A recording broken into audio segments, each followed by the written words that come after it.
네, 이제 시작하겠습니다. 오늘은 이제 돈강료 열애선 육도만행 체중원 이랬습니다. 돈강료 열애선을 몰록 단박에 깨닫는다. 열애선을 단박에 깨달으니 육도만행의 공덕이 이 본체 가운데 항상 원만하게 구족되어 있구나, 이제 이런 뜻이거든요.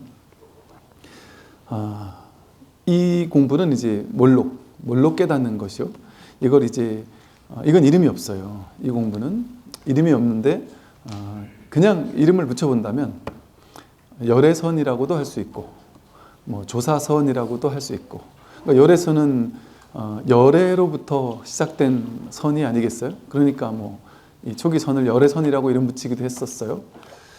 그러다가 또 이제 어떤 분은 그 열애선을 좀 이제 깎아내리면서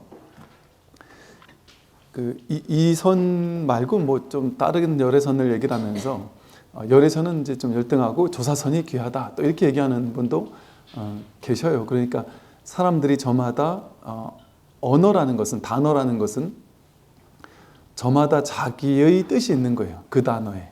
그 단어 자체가 정확한 그 단어의 의미가 이렇게 모두가 정해놔도, 국어사전에다가 이 단어는 이런 뜻이야 라고 정해놓더라도 그 단어를 해설하는 단어들마다 또 우리의 이미지가 다 달라요. 그러니까 그 단어가 딱 정해놨다 할지라도 그게 정해질 수 없습니다. 국어사전에 딱 이건 이거다라고 정해놨어도 그 개념은 저마다 다 다른 거예요.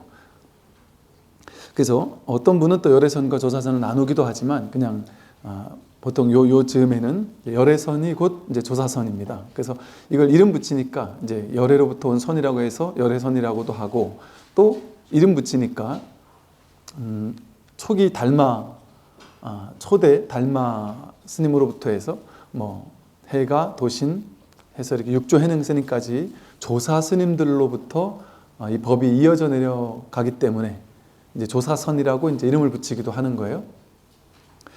이게 이제 좀 그런 언어적인 개념으로 설명하지 않으면 이게 이제 초기 선불교라고 할 수 있어요.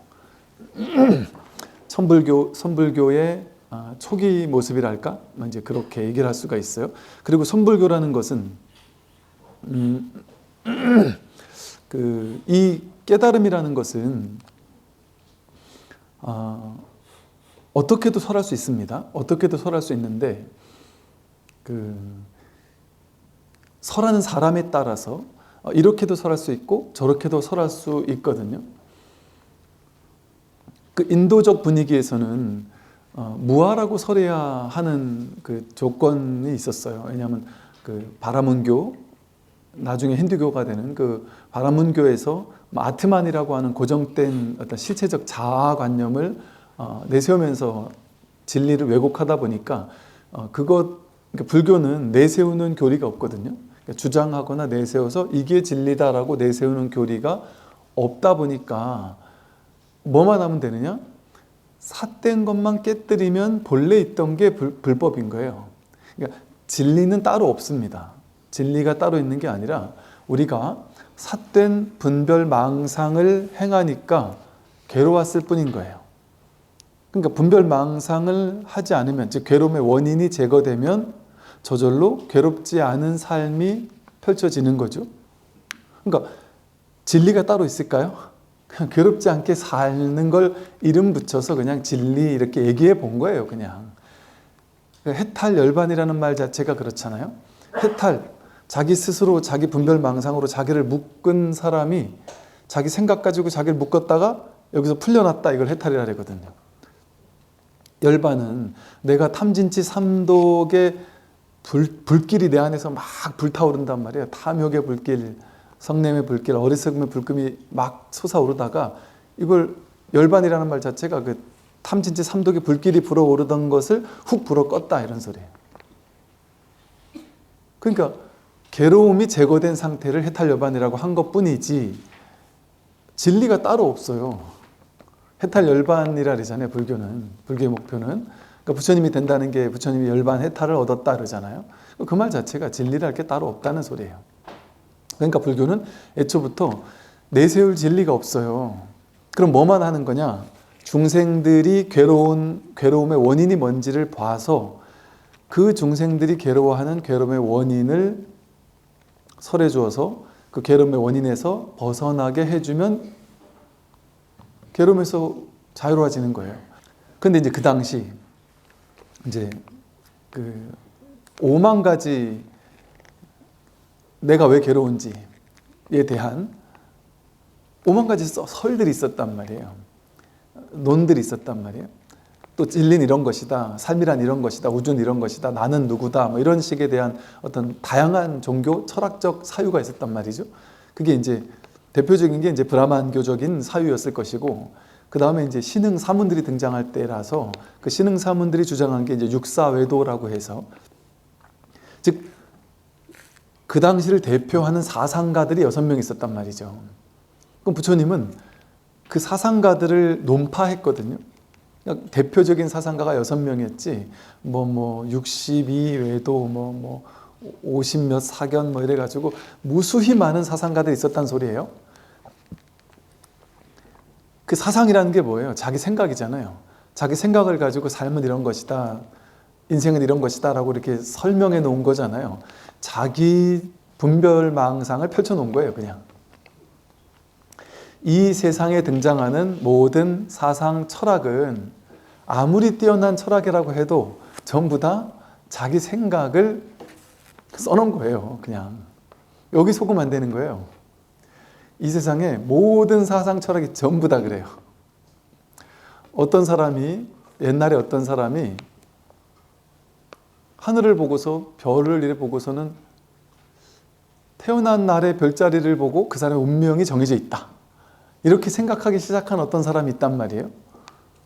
근데 그게 이제 글로 만들어지면, 여러분 아무것도 아닌 것도 글로 써 있으면 뭔가 좀 있어 보이잖아요. 그게 글로 써지고 이어져 내려오고 구전되어서 내려오고 그렇다더라는 이야기가 들리면 그게 괜히 그런 것 같이 믿어져요. 그러고 그걸 믿는 사람이 생겨나요. 그럼 믿는 사람들이, 이게 인지협착이라는 게 뭐냐면 자기가 요 방식으로 믿잖아요. 그러면 이렇게 믿는 방식으로 벌어지는 결과만 눈에 확 들어와요. 이렇게 펼쳐지는 결과는 그냥 자기가 이렇게 없애버려요. 뇌 구조 자체가 자기가 믿는 것만 이렇게 선택적으로 받아들이고 나머지는 다 흘려버린다 그러거든요. 책을 읽어도 내가 그렇지 하는 부분만 내 안에 확 들어오지 책이 통으로 들어오지 않잖아요. 그냥 그것과 똑같단 말이에요. 그러니까 이게 의미가 있네 라고 생각하는 사람들이 믿고 따르기 시작하면 그게 하나의 그런 믿음이 생겨나고 발전하는 거예요. 그러면 나중에 후대에 그걸 보는 사람들은 그냥 의심할 여지도 없이 그게 당연히 그런 게 있다, 그게 뭔가가 있을 거야, 이렇게 믿는 거예요. 그게 지금 맞다 틀리다는 얘기를 하는 게 아니에요. 맞을 수도 있고 틀릴 수도 있어요. 근데 생각에서 나온 거잖아요, 전부 다. 생각으로 정의 내려서 만든 거잖아요. 그게 저것과 비슷해요. 누군가가 땅에다가 이렇게 금을 거놓고 돈을 받고 땅을 팔면 어떨까? 근데 애초에 사람들은 땅에 금을 긋고 내 땅, 네 땅 한다라는 거는 있을 수 없는 개념이었단 말이에요. 말이 되냐? 사람이 땅에서 나왔지. 근데 어떻게 사람이 땅 소유하려고, 말도 안 된다 이렇게 생각했지만 누군가가 그렇게 해서 장사 좀 하자. 근데 그게 먹혀들기 시작했단 말이죠.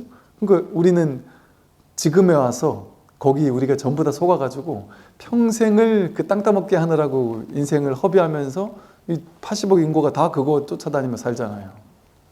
누군가가 여기다 구멍을 하나 만들어 놓고 저기다 구멍 하나 만들어 놓고 동그란 걸 하나 만들어 놓은 다음에 몇 명이 모여서 이 동그라미 요거를 이 공이라고 이름 붙이자. 그래서 여다 넣으면 1등, 1점, 여다 넣으면 1점 해서 누가 더 많이 넣는지를 대결을 시키면 어떨까라는 기발한 아이디어를 상상해냈죠. 근데 그게 지금 전 세계를 열광시키잖아요. 그 축구라는 산업이 얼마나 돈이 어마어마하게 들어가는 산업이에요. 그런 거 하나에 우리는 이제 열광하잖아요. 어떤 사람이 금을 담보로 해서 돈을 빌려줬단 말이죠. 근데 보니까 금을 갖다가 맡기는 사람은 쉽게 말하면 한 10명 되는데 이거 나중에 끝끝내 여기 맡겨만 놓지 그걸 찾진 않더란 말이죠. 한 10분의 1 정도만 찾더란 말이죠. 그러니까 이 사람이 약간 꼼수를 부려가지고 10분의 1 금은 나한테 10밖에 없는데 사람들한테 나 100 있다고 거짓말을 치면서 100만큼을 막 빌려주기 시작한 거예요, 돈을. 말도 안 되는 거잖아요. 그러면 안 되는 거짓을 행한 거잖아요. 근데 지금 무슨 뭐 은행에서 하는 그 지급 준비율이나 이런 게 그걸 그냥 합리화시켜 버린 거예요. 그러니까 지금 우리 이 세상에 나와 있는 돈이 숫자로만 있어요. 그 돈이 실제 은행 가면 그 돈이 없어요. 숫자로만 있지 그거는 그냥 이따 치고 이러고서 사는 거예요. 다 우리 다 이따 치고 긁자 카드 긁잖아요. 이따 치고. 근데 이 말도 안 되는 상상력이 이건 완전히 잘못된 건데도 불구하고 모두 다 그렇다고 치자 이러니까 그냥 그게 정당한 게 돼버린 거예요. 이와 같이 모든 사상, 철학, 종교가 다 똑같아요. 야, 신이 있다 치자.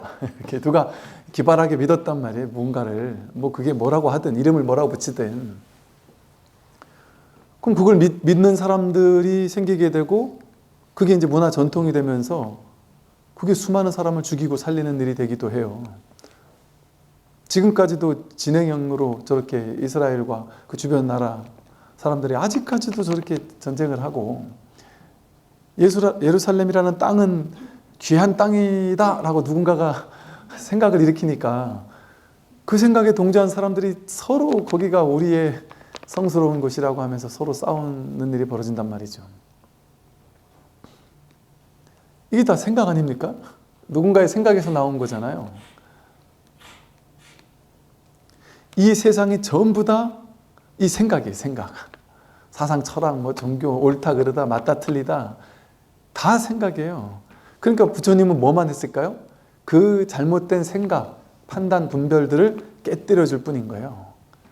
그래서 모든 삿된 생각, 판단, 분별을 깨뜨리게 되면 저절로 진리는 드러나요. 그걸 파사현정이라고 부릅니다. 삿된 분별 망상만 파사, 삿된 것이 깨뜨려지면 현정, 바른 것은 드러난다.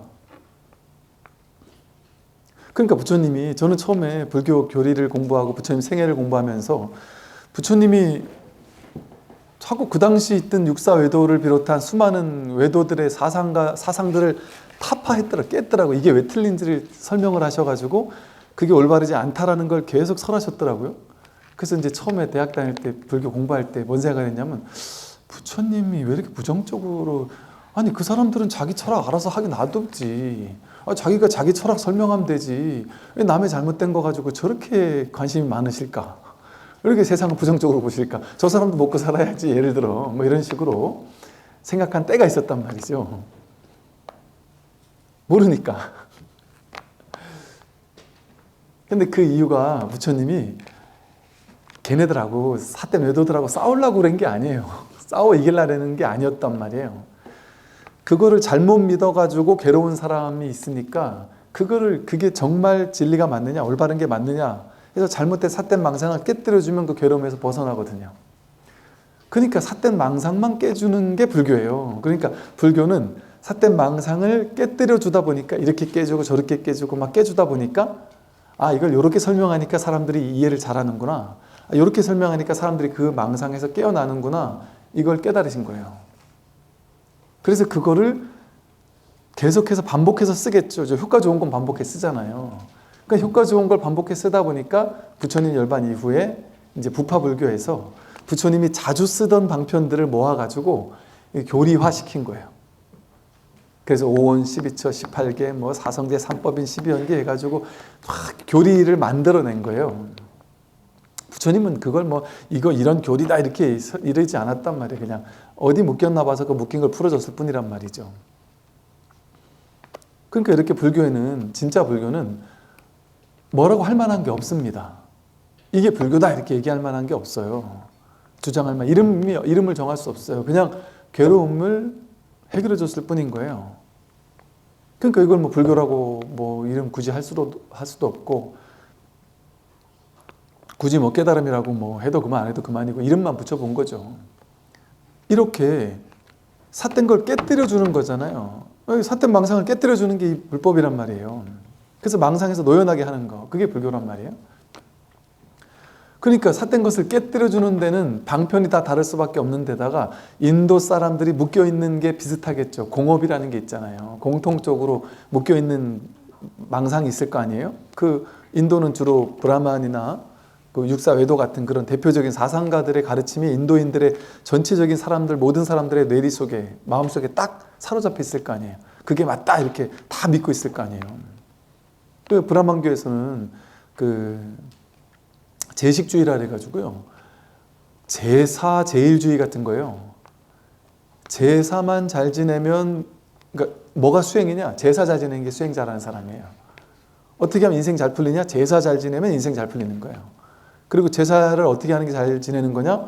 성대하게 하는 거. 신을 위해서 성대하게 제사 지내는 거.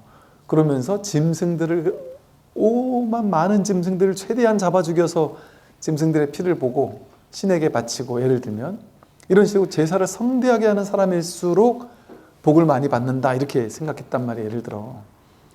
그럼 부처님은 그런 게 아니다. 그런 걸 다 깨뜨렸단 말이에요. 그거를 부처님이 너무 깼더니 나중에 그 부처님 가르침에 의거해서 아쇼카 왕이 제사를 다 없애버렸어요. 없애버리고 막 그냥 제식주의를 그냥 쓸어버리고, 그렇게 함부로 막 죽이지 마라 하고. 여러분, 아쇼카 왕 때 처음으로 그 동물의 생명도 함부로 해서는 안 된다. 그래가지고 그런 잘못된 제사, 함부로 막 동물의 생명을 죽이고 이런 걸 못 하겠어요. 거기에 앙심을 품었던 브라만교의 어떤 종교인들, 그런 사람들이 이제 인간군 어쩔 수 없는 거예요. 이분이 돌아가시고 나서는 그 다음에는 이제 계속 이제 브라만교 사람들이 정권을 장악하면서 불교를 막 탄압하고 그랬죠. 이처럼 인도 사람들이 묶여있는 사상이 있으니까 그 사람들에게는 이걸 깨주기 위해서 무아로서 접근하는 게 쉬웠단 말이에요. 아트만이라고 내가 있다, 나라는 고정된 자아가 있어서 이 자아가 내가 죽고 나도 내 안에 있는 어떤 알맹이 같은 아트만이라는 하나가 있어서 얘가 윤회한다 생각하는 거예요. 얘는 고정불변의 실체가 있어서 이 내가 다른 존재로 계속 윤회한다 생각한 거예요. 그래서 제사를 잘 지내주면 얘가 풀려난다 이렇게 생각할 수 있단 말이죠. 이런 식의 생각을 하니까 그런 거 없다. 죽고 나서 뭐 얘가 하나가 이렇게 계속 윤회하는 그런 거 없다. 나라는 게 고정된 실체가 없다. 이렇게 설명을 하느라고 무아를 얘기했단 말이에요. 여기서 인도에서 자칫 참나, 불성, 주인공, 본래 면목 이렇게 얘기했다가는 그 브라만이네, 브라만교네 이렇게 얘기하기 딱 좋았단 말이에요. 그러니까 인도에서는 어쩔 수 없이 인도에서 쓸 수 있는 방편이 있었어요. 그러니까 그거 방편을 쓴 거예요. 근데 이제 중국으로 불교가 전래돼 넘어오다 보니까 중국에는 그런 게 없어요. 뭐 고정된 실체, 자아 이런 개념 자체가 중국에는 없단 말이에요. 브라만교 이런 게 아니잖아요, 중국은. 그런데다가 불교가 들어오기 이전부터 그 도교라든지 도덕경이라든지 이런 토대가, 불교를 좀 받아들일 수 있는 어느 정도의 토대가 좀 갖춰지기도 했었단 말이죠. 그래서 중국에서는 방편 쓰기가 훨씬 자유로웠어요. 인도같이 이런 방편은 쓰면 안 돼 하는 방편은 없었단 말이에요. 그런데 우리가 보세요. 이 본래 면목, 주인공, 참나, 진짜 내가 누구냐 라는 이 방편을 쓰게 되면 훨씬 공부하기가 수월해져요. 이게 이제 법화경에서 말하는 화성의 비유거든요. 저 부처님 깨달음까지 가기 어려운데 사람들은 다 포기한단 말이에요. 너도 부처 될 수 있어, 부처 되는 데까지 가자 이러면 아무도 안 간단 말이에요. 근데 중간쯤 야 저기 저 가깝잖아, 저기는 갈 수 있지 하면 아이 저 정도야 내가 갈 수 있지 하고 누구나 거긴 간단 말이에요. 금방 손에 잡힐 것 같으니까. 그냥 거기 가게 한 다음에 이걸 싹 없애버린단 말이에요. 그게 불성이고 주인공이고 본래 면목이라는 방편이에요.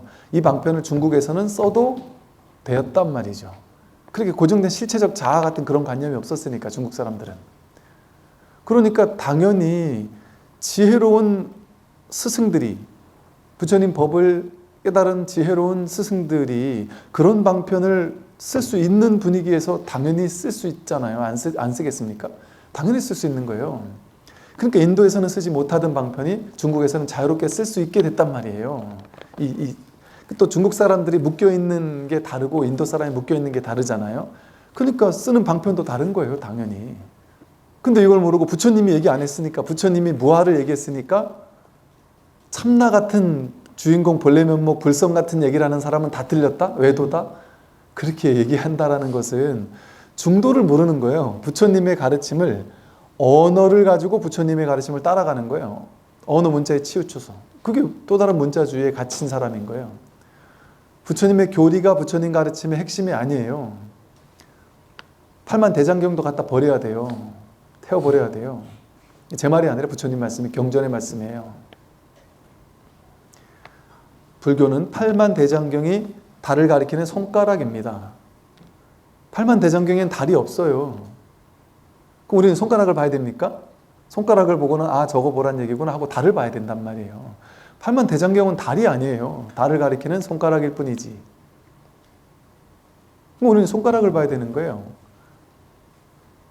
그러니까 손가락을 보는 게 아니라 달을 가리키는 방법은 무수히 많아요. 옛날 사람들이 이렇게 가르쳤다고 해서 무조건 이렇게 가르쳐야 되는 게 아니란 말이에요. 요즘 같으면 형광 화살표로 이렇게 예쁜 화살표를 만들어 가지고 이렇게 가르쳐도 되잖아요. 예를 들면 요즘에 이렇게 뭐예요? 이렇게 딱 누르면 무슨 빔 나가는 이런 걸로 이렇게 촥 가르칠 수도 있잖아요. 요새는 시대가 달라지니까 가리키는 방편은 당연히 달라지는 거예요. 그게 이 불교의 놀라운 점이에요. 불교가 되게 고리타분하고 옛날 종교 같다 이렇게 생각하지만 불교야말로 가장 이 지금 같은 혁신이 중요한 확확 바뀌는 막 1년, 2년, 10년에 막 강산이 바뀌는 정도가 아니라 시대가 확확 바뀌는 이런 시대에 가장 최적화된 종교죠. 왜냐하면 붙잡는 게 없으니까요. 모든 것이 무상하게 변해가는 그 무상의 진실, 재행무상, 제법무아라는 이런 진실을 딱 토대로 하고 있으니까 머물러 있는 종교가 아니에요.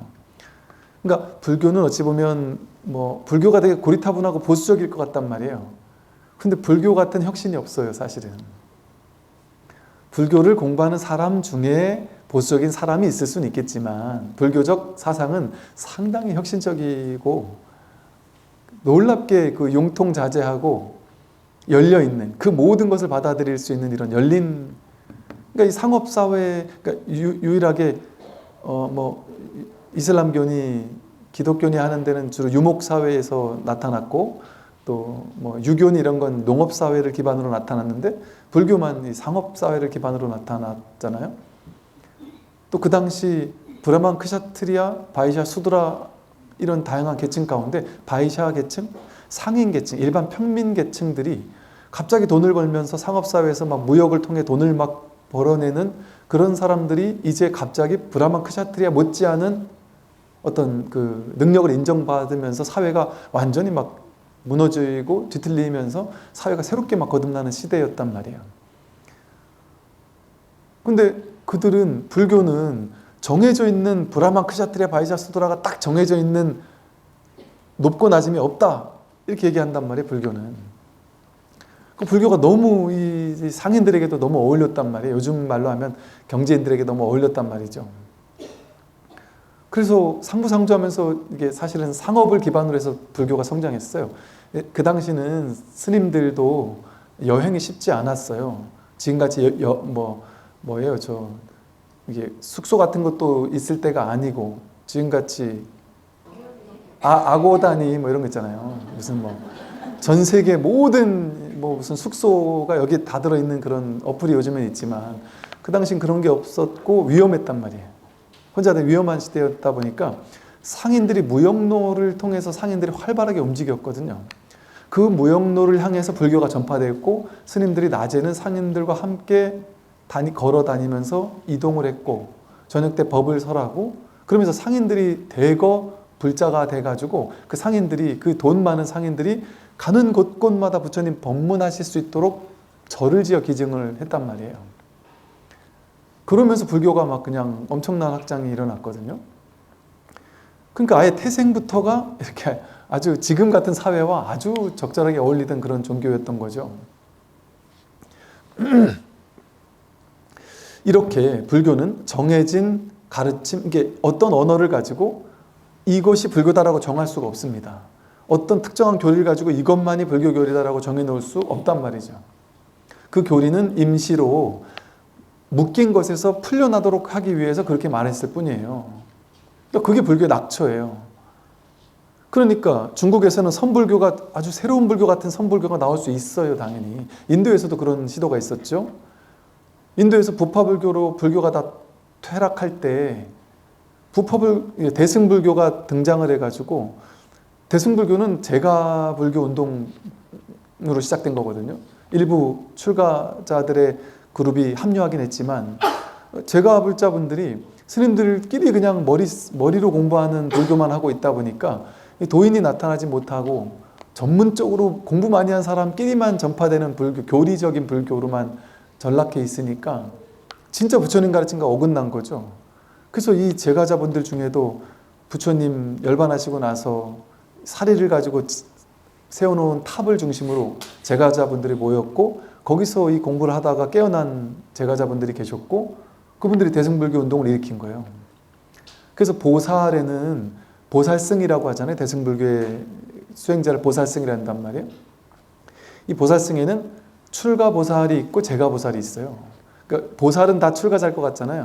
근데 보살은 출가보살이 있고 제가보살이 있어요.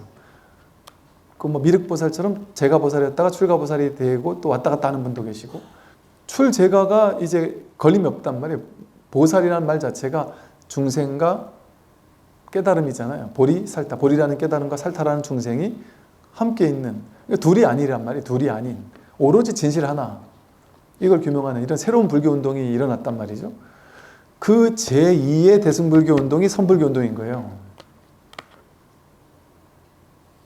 제가 이렇게 얘기를 했던 이유는, 아직까지도 일각에서는 이 선불교를 뭐 중국 무슨 뭐 도교의 아류인 것처럼, 불교랑은 상관없는 것처럼, 그리고 초기불교 하시는 분들 가운데는 초기불교만이 진짜 부처님의 핵심이지 중국에서 나온 그런 불교 따위를 하느냐 하면서 너무 힘줘서 얘기하는 분들이 계시고, 또 그런 분들이 이렇게 뭐 예를 들어 뭐 학벌도 좋고 뭐 이렇게 좀 이렇게 누가 봐도 이렇게 뭐 요즘 말로 하면 이렇게 좀 이렇게 뭐라 해야 되나, 뭐 이렇게 메이커 이런 그런 공식적인 직함이 있는 사람들이 그런 얘기를 해버리면 헷갈리는 거예요. 근데 여러분들이 헷갈리지 말라고 하는 소리예요. 왜냐하면 한국 불교는 이게 선불교 종단이잖아요. 그럼에도 불구하고 또 이제 공부 많이 하는 분들 가운데서는 또 초기불교 학문적으로 엄청 공부한, 부파불교처럼 초기불교 엄청 공부하는 분들이 계시고, 또 그걸 공부하면서 이게 또 초기불교와 남방불교, 지금 윗바사는 또 다른 불교예요. 또 전혀 다른 불교예요, 사실은. 근데 초기불교 하는 사람들이 남방불교가 초기불교라고 하면서 이 윗바사나와 또 초기불교를 또 엮어가지고 우리는 초기불교고 우리는 진짜 수행이야, 선불교는 가짜야, 이러는 분들이 있단 말이죠. 그러니까 그건 이제 각자 알아서 선택할 문제예요. 그거는 어떻게 선택하면 되느냐? 그것을 실천한 사람, 공부한 사람들이, 그것을 통해서 자유로워진 사람들이 있느냐, 이게 어찌 보면 제일 중요한 기준이에요. 정말 자유로워진 사람들이 있느냐, 아니면 여전히 계속 수행이라는 울타리, 수행이라는 굴레에 사로잡혀서 죽으라고 수행만 하다가 끝나느냐, 이걸 보면 돼요. 사실 그렇지 않습니까? 명백한 얘기잖아요. 진짜 자유로워진 사람이 있느냐, 많이 있느냐, 아니면 자유로워진 사람은 없고 수행에 구속된 사람만 있느냐. 너무 세게 얘기하나? 그게 틀렸다는 얘기가 아니라 그거를 삿되게 공부하면 안 된다는 거죠. 마음을 열고 얘기를 하면 다 똑같은 얘기예요. 윗바사나가 이 선이고요, 부처님 가르침이 이거랑 똑같다니까요. 다 똑같은 얘기예요. 부처님 초기 경전의 얘기가 똑같은 이 얘기예요. 윗바사나 수행이 이거 얘기하는 거예요. 이 선이 윗바사나고 선이 지관이고 선이 사성제 3법인 12연기 5원 18개예요.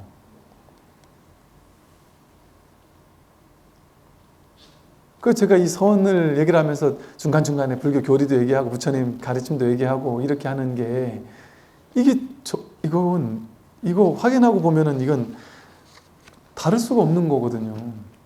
근데 제가 나중에 알게 된 게 뭐냐면, 제가 이렇게까지 얘기를 했는데도 불구하고 믿을 수가 없다는 거예요. 뭐가 믿을 수가 없었어요? 그랬더니 아니 근데 그쪽에서 얘기가 너무 확신을 가지고 얘기하시고 너무 영향력 있는 분이 그렇게 얘기를 하시니까 그것도 맞는 것 같대요. 그래서 그럼 거기 가 열심히 하셔야죠. 아니 그러지 말고 스님이 이게 옳은지 저게 옳은지 딱 찍어주세요 이런단 말이에요. 저랑 엄청 친하고 저를 엄청 믿고 막 이런 사람 같으면 딱 찍어서 얘기하겠는데 그거 어떻게 그걸 전부 사람들한테 내 말이 옳고 저 말 틀립니다 이렇게 얘기할 수 없어요. 또 사람의 자신의 근기가 어떤지 모르니까 자신이 자기가 공부를 선택해야 돼요. 자기가 선택해야 되는 거예요. 근데 명확한 건 그거거든요. 이렇게 열애선이라고 했든 조사선이라고 했든 그런 이름은 상관없단 말이에요. 선이라고 했던 어떤 이름을 쓰든 상관없습니다. 전혀. 여러분 제가 뭐 바이런 케이티, 뭐 에카르트 톨레, 무슨 제프 포스터, 또 누구예요? 또 뭐 이런 다양한 이제 서구의 스승들이라는 사람들의 책을 가지고 또 강의도 하다 보니까 우리가 알아듣기 쉽게 말하면 이 양반들이 불자예요, 불자. 그러니까 이게 공부하는 내용이 다 불교예요. 100% 불교예요, 그냥. 그냥 불교예요, 그냥. 불교인데 방편은 조금 달라요. 사실은 근본에서 보면 그 방편도 같은 방편이에요. 딱 같은 얘기예요. 바이런 케이티의 4가지 질문, 이게 분별망상 깨란 얘기거든요. 깨는 하나의 방법을 얘기해 주는 거예요. 근데 겉으로 봤을 때는 분별하는 입장에서 보면 다른 것 같아요. 완전히 똑같은 얘기예요. 본질에서 보면 다르지 않은 얘기를 하고 있단 말이에요. 그러나 이제 이 방편 쓰는 걸 보면 조금씩 다르단 말이죠. 그러면 그걸 법이 아니라고 할 수 있겠느냐 말이에요. 이 근원에서는 다 통한다니까요. 이게 그분들의 그 책들을 좀 읽어보면은 이게 미세하게 다른 사입이, 말 그대로 사입이 비슷한데 아닌 사람들이 너무 많거든요, 세상에. 엄청 많아요. 진짜 거의 90 몇 프로 비슷한 사람들인데 외도 사이비들이 은근히 많아요. 그 미세함을 일반인들이 일반 사람들 공부 여기 법에 대한 확신이 없는 사람들이 알아차리기 쉽지가 않아요. 알 수가 없어요. 그리고 오히려 약간의 안목이 좀 부족한 사람들이 오히려 더 사람들하고는 더 맞을 수도 있거든요. 어쩌면 나와 더 맞을 수 있단 말이죠. 그러다 보니까 이게 확실히 알기가 쉽지가 않아요. 그러면 그들이 지금 서구에서 이렇게 법을 펴는 것에 대해서 무조건 뭐 외도다 이렇게만 얘기할 수 있느냐 말이죠. 아니에요. 그분들이 다른 방식으로 불교를 전파하고 있는 거예요, 사실은.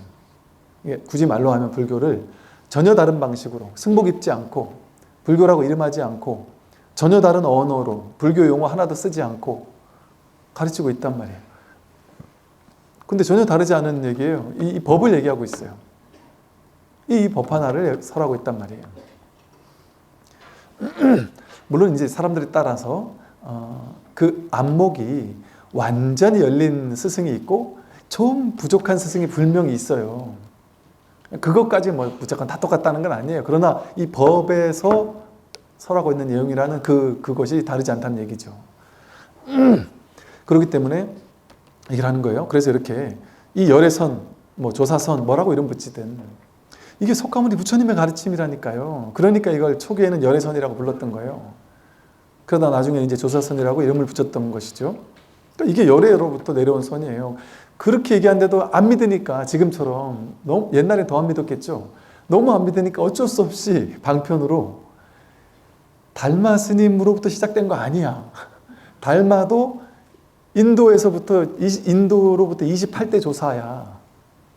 인도에서 부처님으로부터 시작해서 아난존자로부터 해서 착 해서 27분의 조사가 있었고 달마가 28번째 조사가 됐는데 그 28번째 달마가 중국으로 넘어온 거야. 그래서 여기 선을 전파한 거야. 이렇게 거짓말로 33조사라는 설을 만들어냈단 말이에요. 솔직히 말하면. 그냥 만들어낸 거예요. 어찌 보면 중국에서. 근데 그거 왜 그렇게 거짓말로 만들어냈을까? 그거 보고 이것부터가 선이 거짓말쟁이네 이렇게 얘기할 필요 없어요. 중생들은 뭘 믿어요? 진리를 믿을 만한 근기가 없단 말이에요. 그러니까 그런 방편이라도 해야 믿는단 말이에요, 사람들이. 그러니까 그런 방편을 만들어낸 거예요. 그럼 뭐 지금 그게 뭐 그런 방편이라고 해도 상관이 없어요. 그런 얘기가 이제는. 직접 체험해 보면 이게 부처님 가르침과 딱 다르지 않다는 게 명백하니까. 이제 다시 돌아갈게요. 이제 돈강요 열애선을 단박에 깨달으니까 어떤 일이 벌어지냐? 육도 만행이라는 게 뭐냐면요. 육도라는 게 이제 육바라밀을 얘기해요. 육바라밀을 포함한 온갖 수행들을 얘기해요. 온갖 수행들을 만행은 이 육바라밀이라고 대표되는 대승불교에서 육바라밀로 대표되는 온갖 바라밀행, 즉 바라밀이 뭐예요? 나는 지금 중생이라면 중생인 이 예토 오염된 땅에서 저 청정한 땅 깨달음의 땅으로 가는 것을 바라밀이 한다 그러잖아요. 이 언덕에서 저 언덕으로 건너가는 것을 바라밀이 한다 그래요. 즉 깨달음을 향해 가는 걸 바라밀이라고 이름 붙인단 말이에요. 그러니까 육바라밀은 그 내가 깨달음으로 향해 가는 길, 수행, 중도 수행을 얘기해요. 근데 거기에 초기 불교에서는 팔정도라고 설했고 대승불교에서는 육바라밀이라고 설했는데 같은 얘기예요. 내막적으로는. 근데 이 육바라밀을 실천하는 데 있어서 5만 가지, 세부적으로는 5만 가지 무수히 많은 방편이 있을 수 있어요. 그래서 육도 만행이라고 그래요. 만 가지 수행. 무수히 많은 수행. 연불로도 할 수 있고 독경도 가능하고 기도도 할 수 있고 뭐 좌선도 할 수 있고 뭐 어떤 방법으로든 무수히 다양한 방식으로 만행을 이 만 가지 행 만행을 통해서 깨달음에 이를 수 있단 말이죠. 그래서 스님들이 안거 끝나고 만행한다 그랬잖아요. 그 만행이 뭐예요? 육도 만행이에요. 수행하러 떠나는 거예요.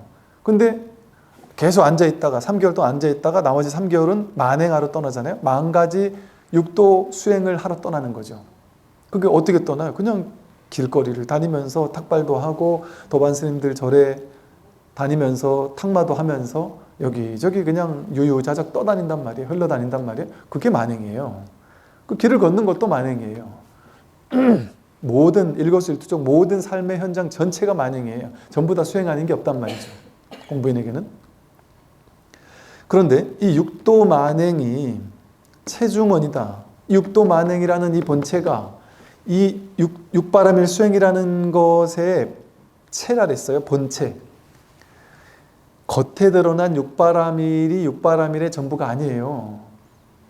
육바라밀은 보시해야지, 지게해야지, 인욕해야지, 선정해야지, 정진해야지, 반야해야지 이렇게 해서 6가지를 따로따로 갈고 닦아야지 해가지고 6가지를 갈고 닦는 수행을 하려면 육도 만행을 세세생생해도 될 똥 말똥이에요. 안 그렇습니까?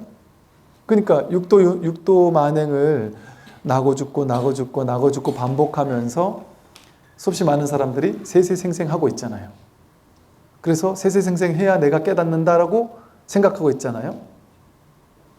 보시 닦고 지게 닦고 인욕 닦고 각각 닦아야 되잖아요. 언제 할 겁니까 이거? 그 육도 만행이 육바라밀 수행이 만행으로 이어져야 되는데 이 10,000가지 수행을 언제 다 끝낼 거예요? 그런데 이 육도 만행의 겉모습은 보시하는 모양이 다르죠? 계율 지키는 모양이 다르죠? 모양은 다 달라요. 겉모습은 다른데 본체는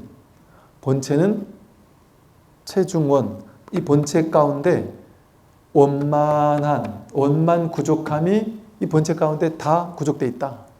즉 이 육도 만행이라는 것은 육도 만행이라는 공덕은 본체 속에 본래 구족되어 있다 이 소리예요. 이건 뭔 말이냐면 육도 만행은 본래 있는 거다 이 소리거든요. 우리 모두에게 본래 갖춰져 있는 거다 이 소리예요. 그래서 여러분이 육도 만행을 세세생생 나고 죽고 반복하면서 이걸 갈고 닦으려고 하면 끝날 수가 없어요. 여러분 절에 다녀보셨잖아요. 절에서 백일기도 해보셨죠? 백일기도는 육도 만행에 0.000000001%도 안 되는 거예요. 그거 해도. 안 그렇습니까? 이만큼 티끌만큼 한 거잖아요. 백일기도 한 거. 근데 백일기도도 못 하겠잖아요. 힘들잖아요. 그리고 또 막 용맹정진한다라고 막 하루에 3,000배씩 100일을 한다 이러면 죽어도 못하겠잖아요. 근데 하루에 3,000배 100일 뿐만이 아니라 어떤 분들은 하루에 10,000배 100일 하는 분도 있어요. 하루에 한 20시간 가까이 18시간을 처음에 20시간 걸리다가 나중에 하다 보면 한 17시간 줄어든대요. 그렇게 해도 육도 만행에 몇 가지 한 걸까요? 한 가지도 다 못한 거예요. 그렇게 해도 어떡할 거예요? 언제 육도 만행 다 하실 겁니까? 아무리 수행을 하고 또 하고 또 하고 해도 다음 생 해야 되죠. 그 다음 생 또 해야 되죠. 그 다음 생 또 해야죠. 계속 해야 돼요. 그 자괴감에 빠져요.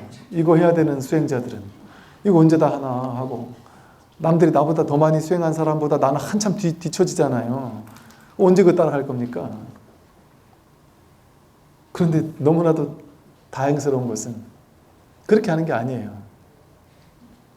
육도만행은 체중원이라서 육도만행의 그 본체를 깨달으면 육도만행을 설하게 된 그 근본적인 이유를 안다면, 깨닫는다면 육도만행이 나에게 본래부터 갖춰져 있었구나라는 걸 깨닫는 게 돈강료 열애선. 열애선을 깨닫기만 하면 육도만행을 다 갈고 닦아야 되는 게 아니구나. 세세생생 나고 죽고 반복하면서 계속해서 수행해가지고 깨달아야 되는 게 아니었구나.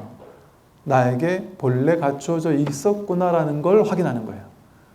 이게 스님 그래도 그게 어렵겠죠. 세세생 갈고 닦아야 하는 걸 안 해도 되는 건 좋은데 그게 나 같은 사람이 될까요? 이렇게 생각만 하지 않으면 된단 말이에요.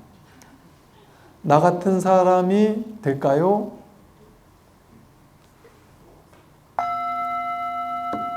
이거 못 듣는 사람 손 들어보세요. 이거 못 들은 사람 아무도 없죠?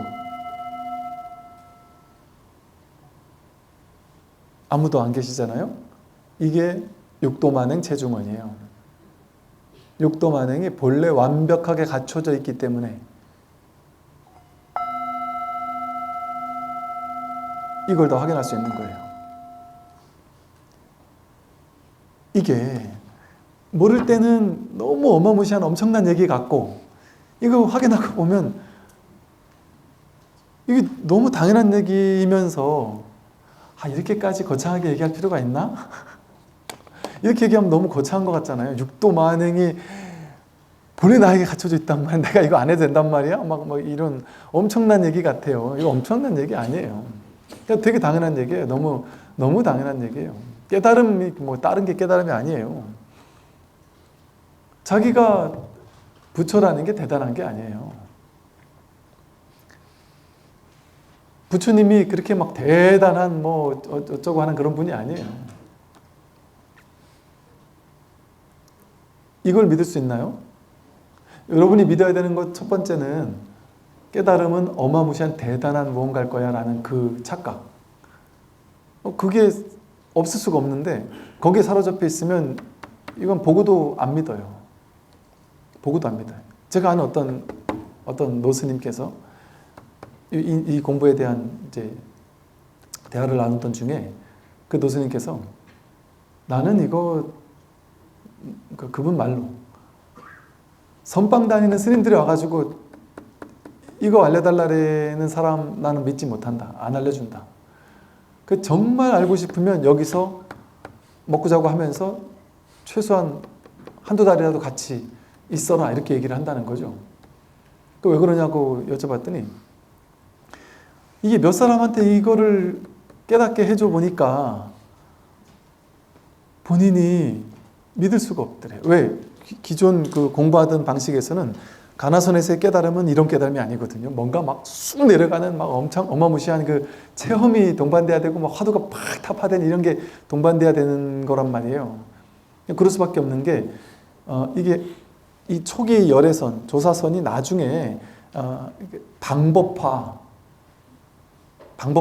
시킨 거, 그러니까 공식화 시킨 거, 수행법화 시킨 거거든요. 그래서 수행법화 시켜서 밀어붙이는, 열심히 밀어붙이는, 막 강력하게 밀어붙이는 수행으로 바뀌었단 말이에요. 그러니까 강력하게 밀어붙이니까 강력하게 밀어붙이는 인과란 말이에요. 인과, 수행은. 그런 원인이 있으면 그런 결과가 나온단 말이에요. 강력하게 밀어붙이니까 강력한 체험이 나오는 거예요. 근데 여러분 뭐 강력하게 밀어붙입니까? 여러분 지금 본문 그냥 듣고 있지. 오고 싶으면 오고 말고 싶으면 마이 오고 뭡니까? 오늘은 비가 오니까 가지 말자. 오늘은 기분이 안 좋으니까 가지 말자. 이러고. 내 마음이잖아. 누가 뭐 오라는 것도 없고. 그렇게까지 막 강렬하게 밀어붙이는 게 아니잖아요. 그럼 막 강렬하게 밀어붙이고 싶어도 할 게 없잖아요. 뭐 밀어붙이고 싶은데 밀어붙일 게 없단 말이에요. 고작 해야 본문을 몇 시간 듣는다 뭐 이런 정도겠죠. 그것도 뭐 할 거 다 하면서 빨래하면서 설거지하면서 산행하면서 뭐 할 거 다 하면서 그게 용맹정진이에요. 그게 장자부라 용맹정진이에요. 그게